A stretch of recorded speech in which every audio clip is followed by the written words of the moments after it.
తమిళ నటుడు, director Pradeep Ranganathan latest movie return of the dragon Telugu pre release event లో నిర్మాత SKN చేసిన కామెంట్స్ వివాదాస్పదంగా మారాయి. సోషల్ మీడియాలో తెగ ట్రోలింగ్ జరిగింది.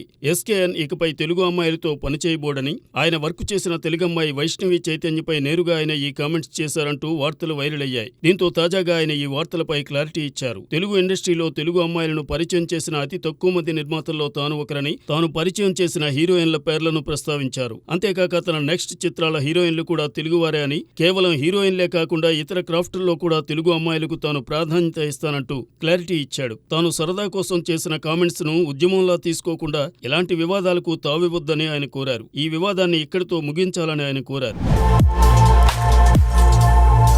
ఏ సినిమానైనా తన మార్కు టేకింగ్ తో ఆవిష్కరించే హరీష్ శంకర్ ఇటీవల వచ్చిన మిస్టర్ బచ్చన్ సినిమాతో ఫ్లాప్ అందుకున్నాడు. అయితే లేటెస్ట్ గా హరీష్ చేసిన కామెంట్స్ నెట్టింట వైరల్ అయ్యాయి. ఈయన కామెంట్స్ కి తెలుగు యువత కౌంటర్లు ఇస్తున్నారు. మన సినిమాలు మనమే చూడడం అనే హరీష్ శంకర్ స్టేట్మెంట్ పై విమర్శలు వస్తున్నాయి. ఆల్రెడీ వేరే భాషల్లో చూసేసిన సినిమాలు మళ్లీ రీమేక్స్ గా తీసుకొస్తే ఎవరు చూస్తారు, ఎవరు చూడరని నెటిజన్స్ ట్రోల్ చేస్తున్నారు. మనం వేరే భాషల నుంచి ప్రేరణ పేరిట చూసిన సినిమాలే ఇక్కడ తీయొచ్చంటూ రివర్స్ లో హరీష్ శంకర్ పై నెటిజన్స్ కౌంటర్లు ఇస్తున్నారు. అయితే ఇలాంటి విమర్శలు హరీష్ శంకర్, పవన్ కళ్యాణ్, ఉస్తాద్ భగత్ సింగ్ పై కూడా వినిపించాయి. కానీ వాటికి గ్లింప్స్ తోనే తాను సమాధానం ఇచ్చారు. మరి ఈ సినిమా రిలీజ్ అయ్యాక ఎలా ఉంటుందో చూడాలి.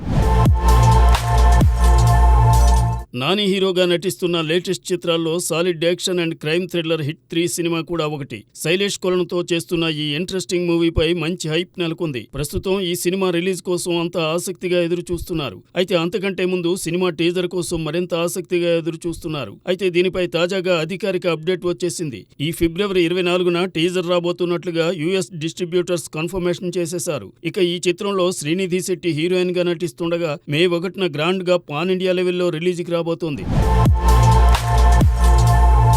యంగ్ టైగర్ ఎన్టీఆర్ దేవర బ్లాక్ బస్టర్ తరువాత తన నెక్స్ట్ చిత్రాలను ఇప్పటికే లైన్లో పెట్టిన సంగతి తెలిసిందే. బాలీవుడ్ యాక్షన్ థ్రిల్లర్ గా రాబోతున్న వార్ 2లో కూడా తారక్ నటిస్తున్నాడు. ఇప్పటికే ఈ చిత్ర షూటింగ్ శరవేగంగా జరుగుతోంది. ఇక కేజీఎఫ్ డైరెక్టర్ ప్రశాంత్ నీల్ తో తన 31వ చిత్రాన్ని లాక్ చేశాడు తారక్. ఈ సినిమాను పూజా కార్యక్రమాలతో ప్రారంభించారు. కానీ ఇంకా రెగ్యులర్ షూటింగ్ మాత్రం స్టార్ట్ చేయలేదు. ఈ మూవీ రెగ్యులర్ షూటింగ్ ఎప్పుడెప్పుడు మొదలు పెడతారని ఫ్యాన్స్ ఎప్పటినుంచో ఆసక్తిగా చూస్తున్నారు. అయితే ఇప్పుడు ఈ మూవీ షూటింగ్ పై సినీ వర్గాల్లో తాజాగా ఓ అప్డేట్ వినిపిస్తోంది. ఈ మూవీ రెగ్యులర్ షూటింగ్ ను ఫిబ్రవరి 20 నుంచి ప్రారంభించేందుకు మేకర్స్ నిర్ణయించుకున్నట్లు తెలుస్తోంది. ఈ మేరకు ఏర్పాట్లు కూడా పూర్తి చేశారట.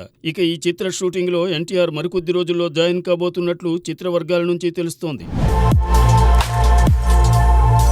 పవర్ స్టార్ పవన్ కళ్యాణ్ వారసుడు అకిరానందన్ ప్రస్తుతం సోషల్ మీడియాను ఓ రేంజ్ లో షేక్ చేస్తున్నాడు. అకిరా ఎంట్రీపై ఫ్యాన్స్ లో ప్రస్తుతం భారీ అంచనాలు నెలకొన్నాయి. అయితే అకిరా ఎంట్రీపై ఇప్పటి వరకు చాలా ఊహాగానాలు వినిపిస్తూనే వచ్చాయి. ఓ పక్క సంగీత పరంగా రాట్ తేలాడు అకిరా. అందుకే థమన్ సైతం ఓజీ సినిమా కోసం అకిరాతో వర్క్ చేస్తున్నట్లు తెలుస్తోంది. కానీ నటుడిగా ఎప్పుడు డెబ్యూ ఇస్తాడనేది అభిమానులకు క్లారిటీ లేదు. అయితే లేటెస్ట్ టాక్ ప్రకారం అకిరా మరో 2 ఏళ్ల తర్వాత వెండితెరపై హీరోగా పరిచయం కాబోతున్నాడని తెలుస్తోంది. సో పవన్ అభిమానులు ఇంకో 2 ఏళ్లు అకిరా కోసం ఆగాల్సిందే అని చెప్పాలి. మరి చూడాలి తన ఎంట్రీ ఎవరితో ఎలా ఉంటుందనేది.